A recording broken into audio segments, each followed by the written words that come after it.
Sí, Pero, y para ti, Givens, ¿por qué tú eliges Chile hace 22 años atrás? Sí, yo elegí Chile por una razón que va a coincidir con muchos de mis compatriotas. Era buscar un futuro mejor. Yo no tenía esperanza alguna en mi país, porque yo, como se dice, estaba entre la espada y la pared. Yo tenía la opción de ser un maleante, ¿me entiendes?, para sobrevivir, o aceptar vivir en el submundo.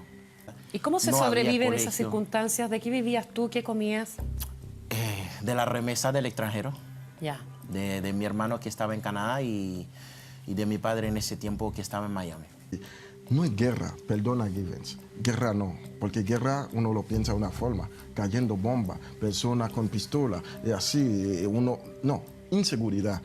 Hay lugares que sí, de noche tú no puedes entrar porque hay bandas que tiene armas, que están haciendo sus negocios, cosas así, te pueden atracar, todo eso. Entonces, con la inestabilidad política, para no alargar tanto el punto. No, está bien que Sí, se dé el debate, entonces, por supuesto. Sí, mira, como uno que vive acá en Chile, en Santiago, sabemos, hay puntos en Chile, hay barrios, de noche la gente tiene un poco de miedo.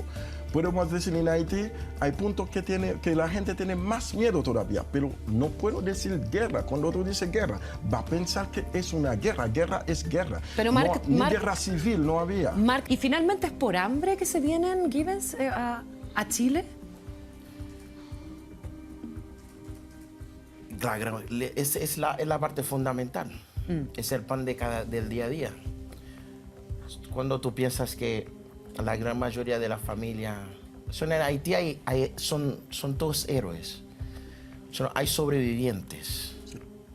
Tú sobrevives el día a día. ¿Tú me entiendes? Sí. Esa es la realidad. Yo soy muy sincero, muy claro al hablar. Cuando yo mencioné la palabra guerra, ese era la verdad, era una guerra civil fuerte. Estamos hablando donde tanques en la calle de los militares bombardearon la casa matriz de la policía respondía.